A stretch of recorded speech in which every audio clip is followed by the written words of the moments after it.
السلام عليكم ورحمة الله وبركاته. بسم الله والحمد لله والصلاة والسلام على رسول الله. نشهد أن لا إله إلا الله وحده لا شريك له، ونشهد أن سيدنا ونبينا مولانا محمد عبد الله ورسوله، بلغ الرسالة وأدى الأمانة ونصح الأمة، فجزاه الله عنا وعن كل المسلمين خيرا. اللهم صل وسلم وبارك على سيدنا محمد عبدك ورسولك النبي الأمي وعلى آله وصحبه وبارك وسلم تسليما كثيرا كثيرا. أما بعد. My fellow brothers and sisters, children and family members of the community and beyond, I greet you with the greeting of Islam. Assalamu alaikum wa rahmatullahi wa barakatuh. Welcome to another episode of our Stories from the Hadith, where we sift through a compilation, a book that has compiled many, if not all, of the great stories that are found in the Hadith and traditions of the Prophet Muhammad sallallahu alaihi wasallam, and put them in one compilation, wherein then those stories are dissected and the gems of goodness and lessons within them are extracted and put forth for us to contemplate upon and inshallah adopt into our life. So, welcome to another story. Keep in mind, in the last 2 weeks, we have been discussing some very close and similar stories. The story of a scholar who was put to his knees to accept a new book to be the book of faith, and Allah had divinely inspired him, and thus he resorted to protecting his faith in a way that he wasn't compromised in front of those who wanted to do away with the faith. I'm confident that you listened to that story and you've been thinking about that story. If you're joining us tonight and you never had a chance to listen to that story, don't worry, you can go back on YouTube and on Facebook, and inshallah, in the archives of the stories that we have, mashallah, presented over the last few months, you will find that story present in the archives, in the videos, both on Facebook and on YouTube. Last week, we spoke about the story of Asiya, the wife of the Pharaoh. Wa alaikum salam, Sister Jawaria. Thank you so much for joining us. We learned about a very personal story of a lady who believed in Allah even though the environment around her was not calling her to Allah. The environment of her spouse and the palace and the people that associated with the king in the palace, i.e., the Pharaoh, were all people who were out to destroy the faith. It's amazing. It's amazing when you read and hear such stories that open your eyes and your heart to acknowledge that when Allah wants to guide someone, Allah does not look for the best environment and the best people and the best opportunity. Allah provides the opportunity of guidance anywhere at any time to any person. If you understand this, my fellow brothers and sisters and fellow children and families, you will know that Allah gifted Asiya with guidance when guidance was something that was being expelled by her own husband from the land. And here, when he found out that she believed in Allah, that she believed in the true God and not the God that he claimed himself to be, he tortured her. And that was a story that we discussed last week, that how he tortured her, and when the guards would stand back after torturing her, the angels would come and cover her and embrace her with the mercy of Allah. And at that time, she would just make one prayer. And that prayer is a lesson for all of us. And we never got time to really talk about the prayer. And I want to do that today before we get into our next story. Her prayer was not, "Oh Allah, why are you doing this to me? Oh Allah, I'm a believer. Why did you do this to me? It's not fair that I am believer in you and I'm trying to worship you and I'm trying to come close to you and you're punishing me." She didn't question Allah. Number one, she didn't question Allah. Number two, nor did she ask for alleviation from the predicament. She didn't say, "Oh Allah, remove this from me." She didn't say that. She didn't complain. She didn't ask for the removal of the situation. She asked for endurance to see the outcome from the situation. What was her prayer? Her prayer is such an amazing prayer that Allah has made it a verse in the Holy Quran. إذ قالت رب ابن لي عندك بيتا في الجنة ونجني من فرعون وعمله ونجني من القوم الظالمين. Look at the words of her prayer and supplication. When she said, "O my Lord, build for me a house by you in paradise. I want a house in paradise. If this is my path to paradise, I'm good with it. If this is going to be the way I'm going to get to paradise, Bismillah, I'm ready for it. But then I want to see the best in paradise. I want to see a house that's built next to you, by you in paradise. And you save me from the Pharaoh and his actions." What did she mean? You take this away from me? No, you save me from the intent and the goal that they're trying to accomplish by torturing me. Save me from him taking me away from my faith. Save me from this torture, from being a means of me being derailed from my faith. وَنَجِّنِي مِنَ الْقَوْمِ الظَّالِمِينَ, and safeguard me from all types of tyrants and transgressors. So we learned that faith is something that will be tested. Those who have faith and those who don't have faith.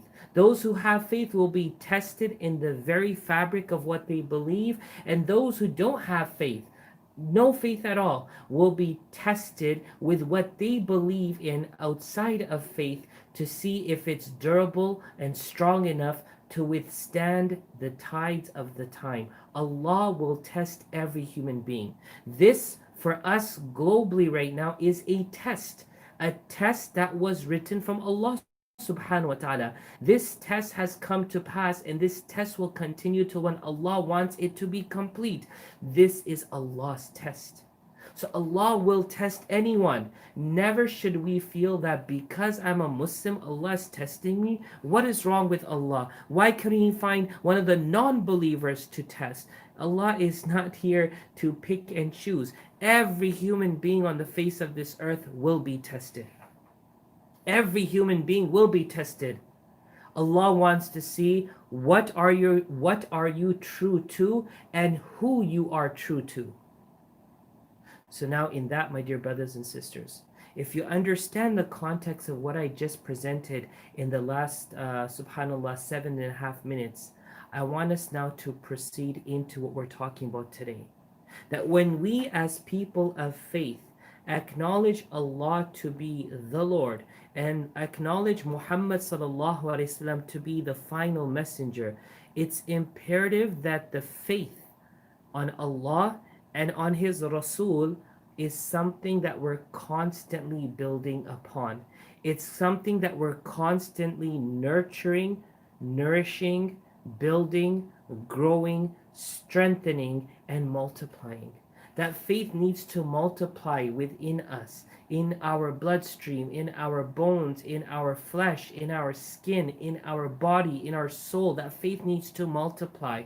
It needs to become a strong force within us and a part of us. And that faith, my dear brothers and sisters, is a balance. There needs to be a balance in our actions.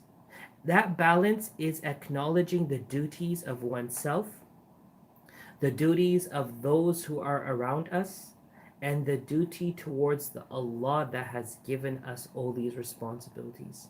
There's a very, very famous story that we're going to talk about today. It's the 37th story of this book, and this story is of Jurayj al-Abid. Jurayj al-Abid is a man from the people of Israel, and he was known as Jurayj al-Abid. He was given the title al-Abid because he was known for being a devout worshipper of Allah, always worshiping Allah, always turning to Allah, always praying to Allah, constantly. If someone would say worshipper, everyone would think Jurayj.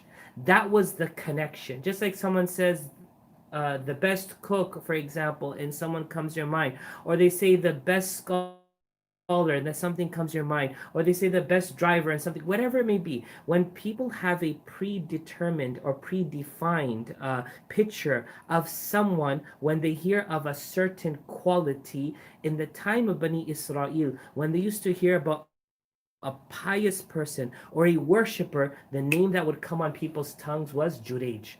But guess what?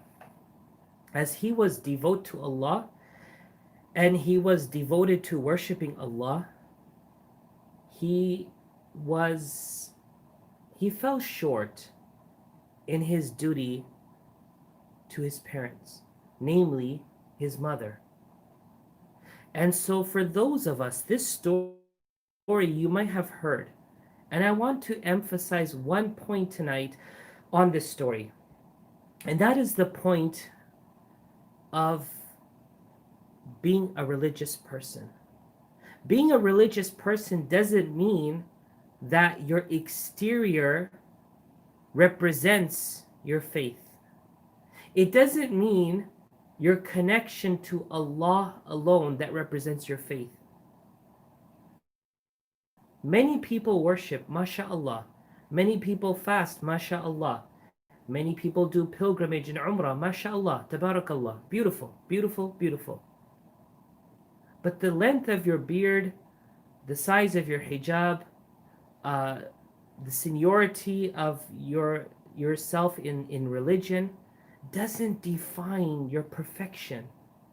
Your perfection will start being defined. It will start the path of being defined of perfection the day that your duty to Allah is perfect, just as your duty to His creation is perfect, just as your duty to yourself is perfect. Three categories. Your body has a responsibility. You need to perfect your commitment towards that responsibility. The creation of Allah has a right over you, and that is multiple fold. There is the creation from the side of, oh, mashallah, mosquitoes, from the side of your parents, your relative, your spouse, your children, your neighbors, so many different aspects, the animals, the plants, the air, the water, the whole creation of Allah. Each part of Allah's creation has a right over us. Wa alaikum salam, brother Sheikh. And a Muslim needs to pursue perfection in all of them. Subhanallah. This mosquito is always coming here. Subhanallah. If you were to say that I'm perfect with Allah, I don't need to be perfect with my parents. I'm good with Allah, I don't need to be perfect with my children. I'm good with Allah, I don't need to be good to my spouse. This is not the symbol of faith. This is the symbol of discarding faith. So, how do we create that balance? How do we create that balance? Well, that's what we call the effort of faith. Our entire life is about striking the balance of perfection in service to Allah, service to the creation. As I said, it's like a Pandora's box. There's so many categories behind that. And similarly, our duty to ourself as a being and a creation of Allah. Now, if you understand this, let us dive into where Juraj, the worshipper, went wrong. Juraj was a man of Bani Israel. He was a deeply devoted worshipper and an ascetic. He was engaged in worship all the time. But a man of worship is not enough. But a man's worship is not enough for him if he is not learned and lacks knowledge. If a man does not have proper knowledge, then he is constantly in danger of going astray. Thus, it was a lack of sufficient knowledge that became a severe trial for Juraj. How was that? Why was he tried? How did he come out of this trial? Let the lesson give us all the answers which is found in the narrative of the Prophet Muhammad sallallahu alaihi wasallam.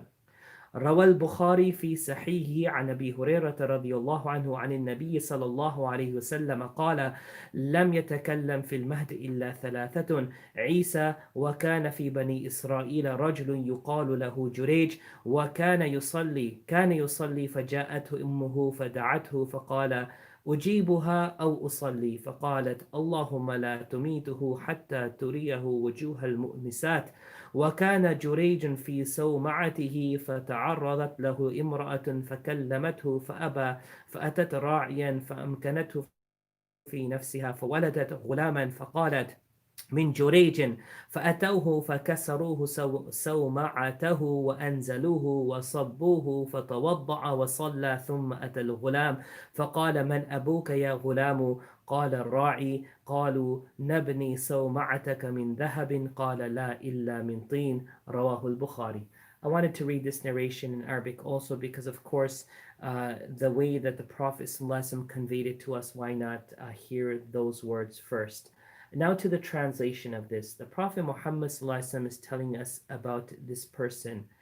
And I want to pause before I go into and just tell you, everyone is everyone is on the path of destruction and disaster except for those who learn.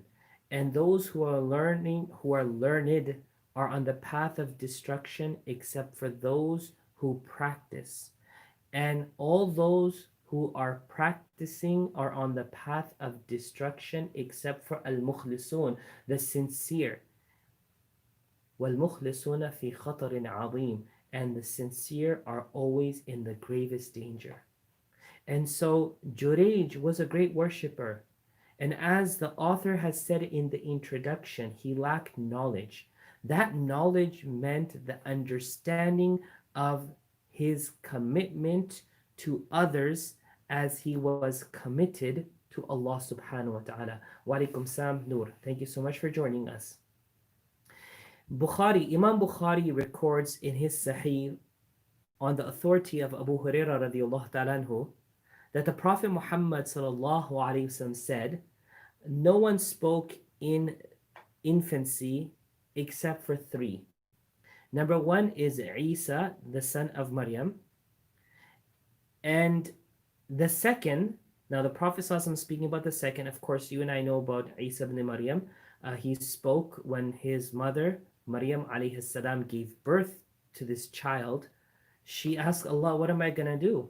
And Allah says, just tell the people you're going to be quiet. You vowed to fast a fast of silence. And you're not going to speak to anyone today. And if anyone asks you, oh Maryam, what is this baby doing? Just point to it. And so we know that story. When she came back into the town and the people saw her carrying a baby, they're like, Astaghfirullah. ما كان أبوك امرأ سوء وما كانت أمك بغية. Your father was not a bad person. Your mother was not a bad lady. Where did this child come from? And so she did what Allah told her to do. فأشارت إليه. She pointed to the baby. Like, كيف نكلم من كان في المهد صبيا? How do you expect us to speak to a baby that's in infancy? And Isa alayhi then spoke. His words are in the Quran. قال إني عبد الله. I'm Allah's servant. And it goes on. Now, the second person that the Prophet ﷺ is telling us about is the person that is the subject of our discussion tonight. So let's go into it. The Prophet ﷺ says, in Bani Israel, in the time of Bani Israel, amongst the people of Bani Israel was Rajulun. There was a man. His name was Jurayj. And he used to pray excessively. He used to pray always to Allah subhanahu wa ta'ala. Remember one thing, my dear brothers and sisters and fellow children. We're not here underestimating, undermining, putting down prayer. No, we're not doing that. We have no right to put down prayer. Rather, we should admire this soul, an individual who was, masha'Allah, praying to Allah all the time. Masha'Allah. We admire him for that. We envy him in a good way for that. That we wish that we also can be devout worship to Allah subhanahu wa ta'ala.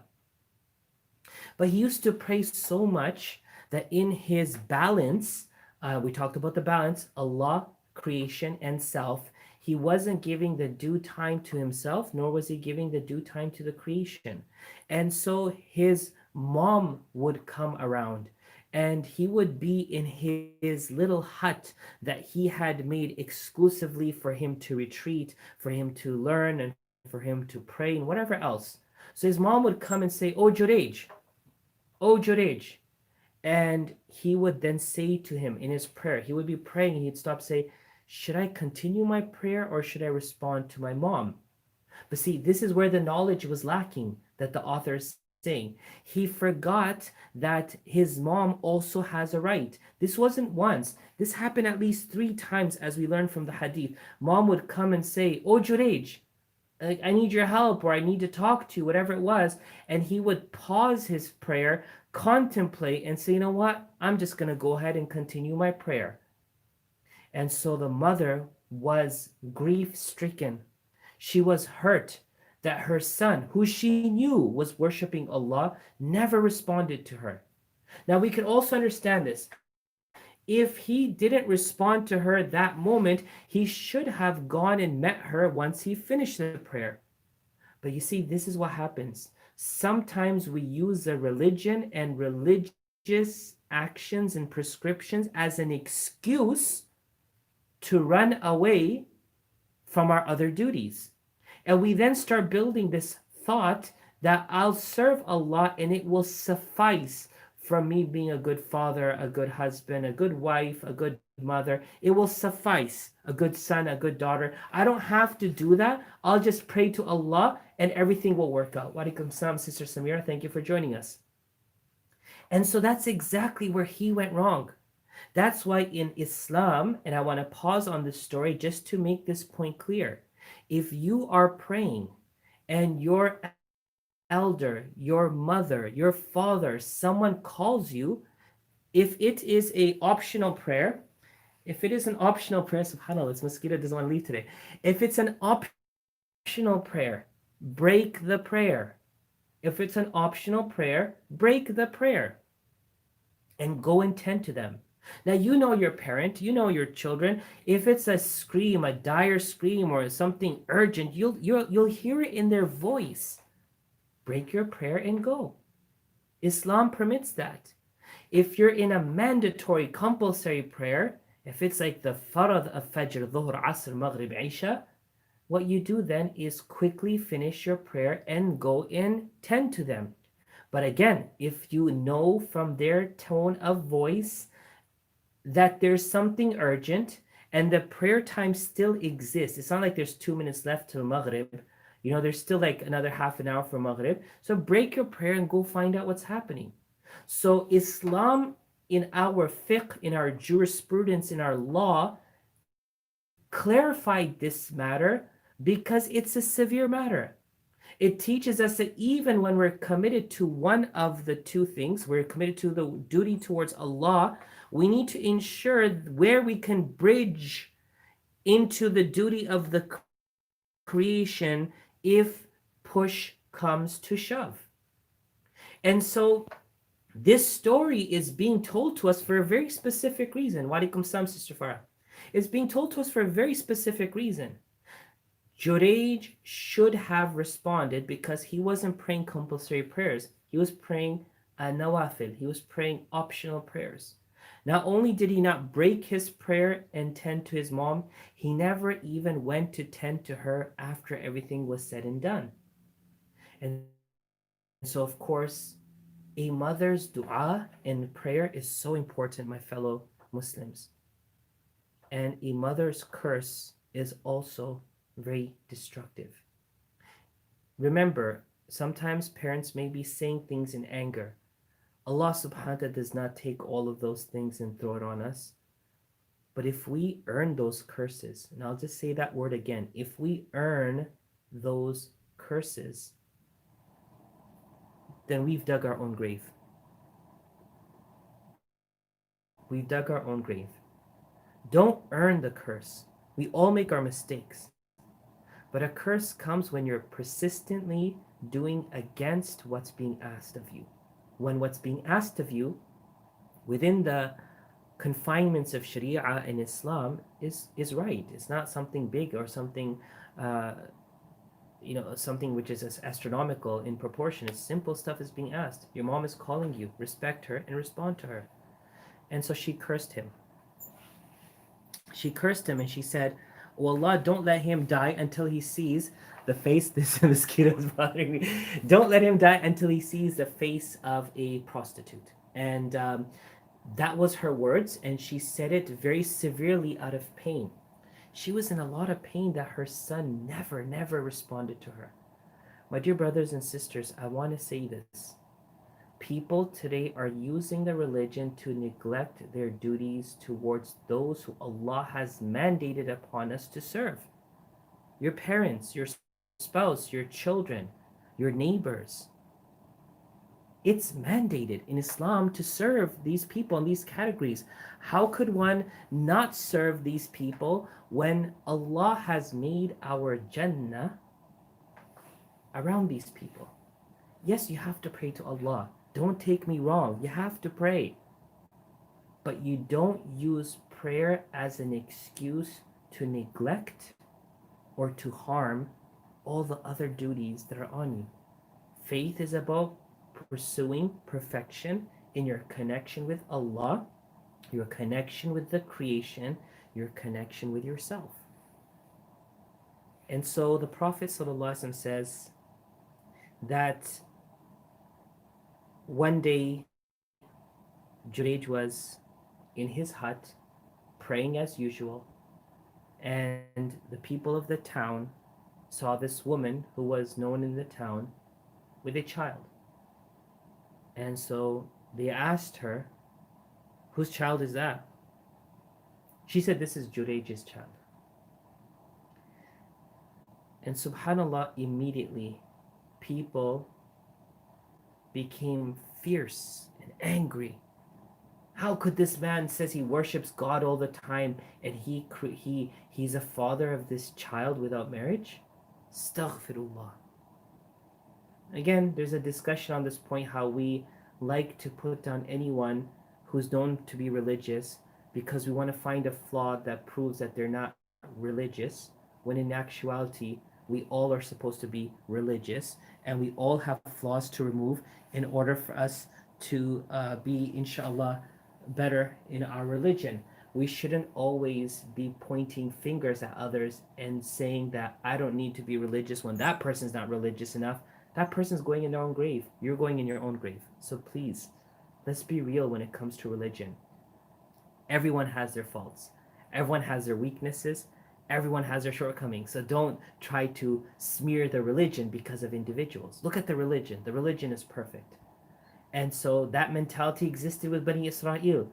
Oh, Jurayj is a filthy person. He acts so pious. He's praying all day. Look at what he did. So they went immediately to his hut. And without any questions, without any inquiry made, and this is again another point from the story. إِذَا جَاءَكُمْ فَاسِقٌ بِنَبَإٍ فَتَبَيَّنُوا. Someone tells you something, go and verify it. If someone says something to you, if someone says, for example, Brother Sheikh, I'm going to take you as an example because you're here with us tonight. Oh, Brother Sheikh said this, or Brother Sheikh did this. فَتَبَيَّنُوا. If it relates to you, if it matters to you, if it's important to you, if it impacts you or affects you. Now this mosquito, I need to push him away because we have West Nile virus here in Texas. So the last thing I want is for that mosquito to be here, inshallah. Okay, there you go. He's back out there. Okay. So he's been jumping back up and down. So sorry about that. What happened was they didn't even ask him. They said, "Hey, Jurayj, we want to talk to you. There's this lady out there in the street who says that this child belongs to you. Can you tell us something?" Why? Because it mattered to the society. Because Jurayj was an icon of the society. If they talked about religion after Musa alayhi salam, it was like, okay, there's a guy named Jurayj. He's a pious guy. He's a good worshiper type of thing. They should have asked him. Unfortunately, see, he did a wrong by not listening to his mom. They did a wrong as a society by not asking him. And so Allah subhanahu wa ta'ala will always respond to the cry and the call of one who has been inflicted with injustice from others. Allah responded to the call of his mother because he inflicted harm on her by not knowing that the mother has a right also, and that the right of Allah doesn't mean exclusivity, that I should discard my mother and discard my spouse and discard my children because I love Allah. You don't love Allah. Because if you love Allah, you will love everything that Allah has given you, and you will fulfill the right of everything that Allah has put at your disposal and in front of you. And so what they did, they grabbed him, they beat him, they took his hut and they burned it to the ground. And so they cursed him. Wasabbuhu, they were cursing him. Imagine a person that they thought was so pious, now they're beating him instantaneously without asking. Now this is where they went wrong. How did Jurayj get out of the curse of his mother? Because of the injustices perpetrated on him by others. It does not mean that you need to feel another dose of harm in order to get the previous harm away from you. That's what this story is telling us. You need to go fix.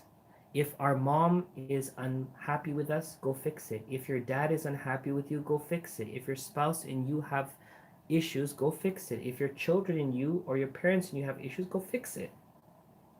Why are we allowing things to fall by the wayside in the name of religion? Oh, it's okay. My religion doesn't care. They're going Jahannam, let them go Jahannam. I'm going to go Jannah. Allah told you, save yourself and your family. Your family is your parents and your spouse and your children. I'm emphasizing these three categories because inshallah in tomorrow's Friday Khatira, we're going to talk about the importance of this. Because in the time that we're in, we're seeing a lot of negligence towards parents and spouse and children. But nevertheless, he got up, he made wudu, he prayed to Allah, and then he went to that baby that the lady claimed was his. He touched the baby's stomach. He held the baby, touched his stomach, goes, tell me, who is your father? Why would you ask the baby for? Well, there's a power in his prayer that Allah responded to his call. And the baby said, the shepherd out in the town, he's my father.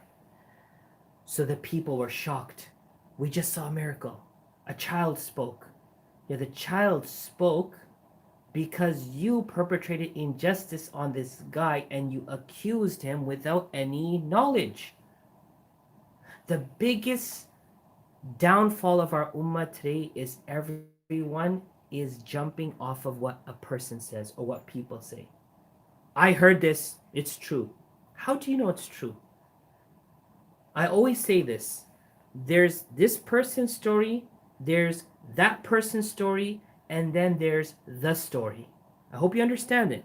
There's this person's angle, there's that person's angle, and then there's the truth of it.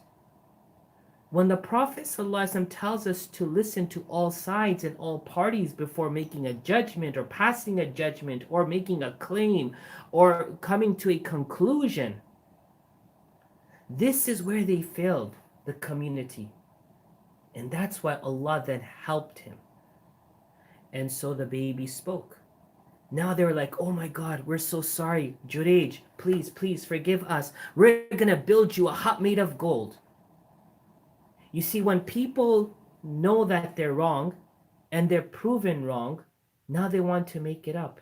Brothers and sisters, we can't make up the wrong we've done to people. We can only try to fix ourselves from that point onwards. You can't go backwards. No one can go back in time. It's done. You've messed up. I messed up. Make it known to yourself. I messed up. Now you have a responsibility to fix it. Your responsibility to fix it means make it better from this moment onwards. Don't claim I could go back and fix it. You can't.